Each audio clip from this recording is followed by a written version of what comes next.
This is Big Salmon Lake. As you can see, fall's happening. So it's 19th of September, it's about 11 degrees centigrade, which is chilly. I am going with the t-shirt, I'm going to tough it out. Kitty's starting with a jacket, and we're going to leave it about 3k that way with one bottle of water. Water's going to be a bit of a problem. Today is our biggest challenge of the Frontenac challenge. We're going to be doing about 27 kilometres, which is about 14, no it's not, it's about 17 miles, and it's going to take us between 8 and 10 hours to do it. Hopefully it won't get dark. The first 5.7k you've actually seen before, or seen bits of it before, because it's part of the Big Salmon Loop. So a camera's going to be put away for that. I'm going to try and capture as much as I can of the slide itself, because what I've seen online, nobody actually really has filmed the slide. I can't blame them, because who wants to carry a camera around with them?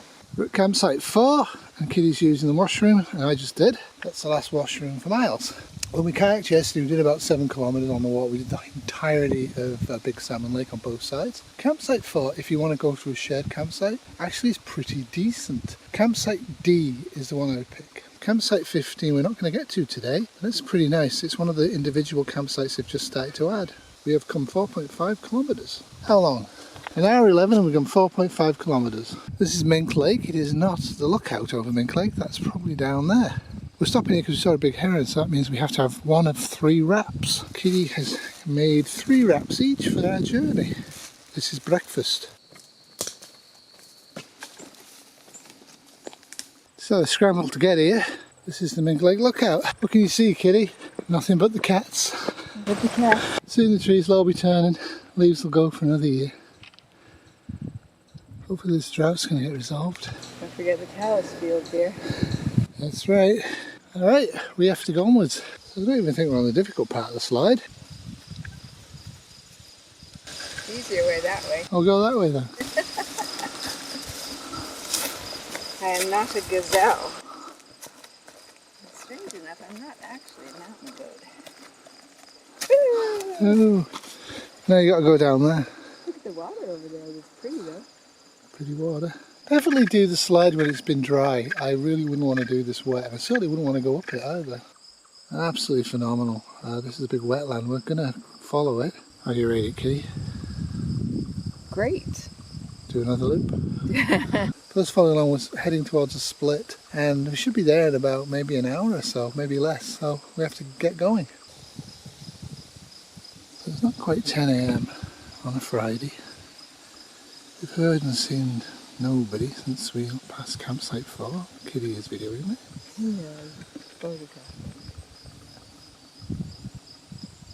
And the camera cannot do this justice. It's absolutely amazing. Just behind us, if you go down about another 50 feet, there's another big lake. So we're just into our 4th hour. We've done 3 hours of hiking, and it's absolutely brilliant. Temperature's starting to get nicely warm, and we're following this lake, which is Slide Lake, for a while. So that's still Slide Lake. We are coming up and down cliffs now where we're having to scramble. And as you can see, there's kind of one up there as well. And we have a strange sign here telling us to go east, south, south, and then follow the cairns when we get across the bridge. But I'm more inclined to go with the reduced side trail sign, because they actually will point in the right direction. But this is going to be challenging. This is the whales back. After 3 hours 40 minutes we've drank 3 litres of water. We have 3 litres left, so I'm going to treat just under 2 litres of water. I'm actually using this system, so we have to wait 5 minutes for that to be completely reactive and put it in there. Clearly the hikes have used it's not really that clear, but it's not that bad. I needed a little scoop and a micro tower, didn't bring either.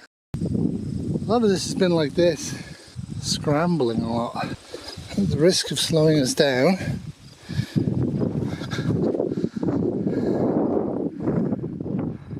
well, we've arrived at the West Slide Loop, 4 hours and 45 minutes after we set off from Big Salmon Car Park. Now, I'm not sure about the signs. It says campsite 2 is 4 kilometres away.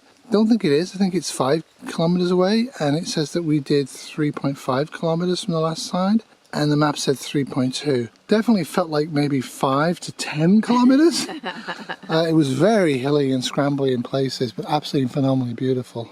2.8 kilometres that way is the campsite 1, which is actually on North Buck Lake, and that's supposed to be the easy way around. We went the hard way around, I think we did. 5 hours 20, And this part's the Redo Trail. I'm going to have some Tylenol because we're getting a bit sore. Feet sore, legs sore, back sore. Tylenol. 5 hours 20 is not bad. We've done 6 hours 44 here doing the big salmon loop and getting lost on it. And that was kind of brutal, so I'm hoping this won't be as brutal.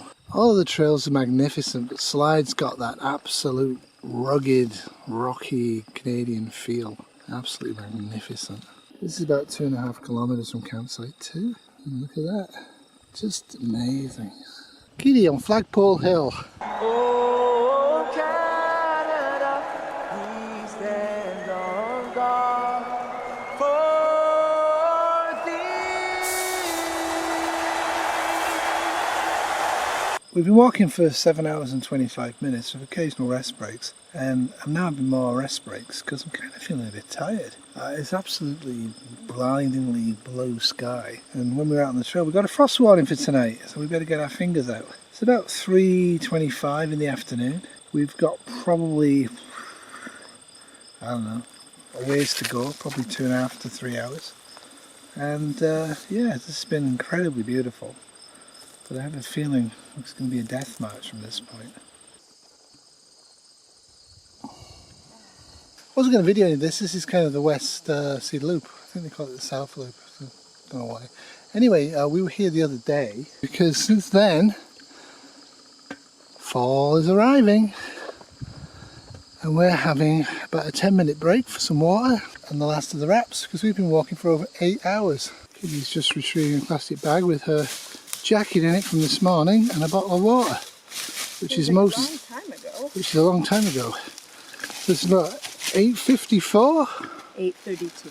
8:32, and we have completed the slide, which is 21k, because this is where we went in this morning a long time ago, and all we have to do now is, according to these guys, 2.5k out to the parking lot.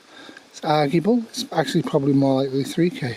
Well done, Kitty. I'm going to have a celebratory glass of wine and I'm going to have a hot tub. Not yet, though. No, in about an hour. In about an hour. Yeah, so like that was tough, really tough. I wouldn't recommend doing it in a day. If you do it in a day, definitively do it clockwise. Do not do it anti-clockwise. The climb up would be a nightmare, I think, when you're tired.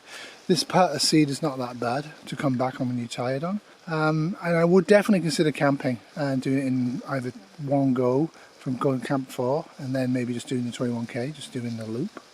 Or maybe staying down at campsite 4 and campsite 2, whatever. But it is definitely phenomenally beautiful. Huge cliffs, huge lakes, lots of trees. It's great, and we just saw a little deer. Not in bad shape. I am having trouble with the uphills, which is making me go a bit slower than I'd like to. But Kitty's keeping me going in the speedy way. Kitty is now happy because she will not have to drink lake water. Well, we did it. Almost. Almost. And it was beautiful. It was very fun. I would do it again, but not tomorrow. 9 hours and 21 minutes. We walked around 27k. Yay! Yay! Now we go home. Now we go home to see the kitten cat. And I have to say that at least 8.5k of that we averaged under 2.5k, under maybe 2k an hour, because it was really, really horribly difficult. So overall, I'm very pleased with breaking the 10-hour barrier. Yeah. This has been a Hungry Cat production 2025. Very good, dear. What? Very good. Very good. Woo! I think that's enough. Probably.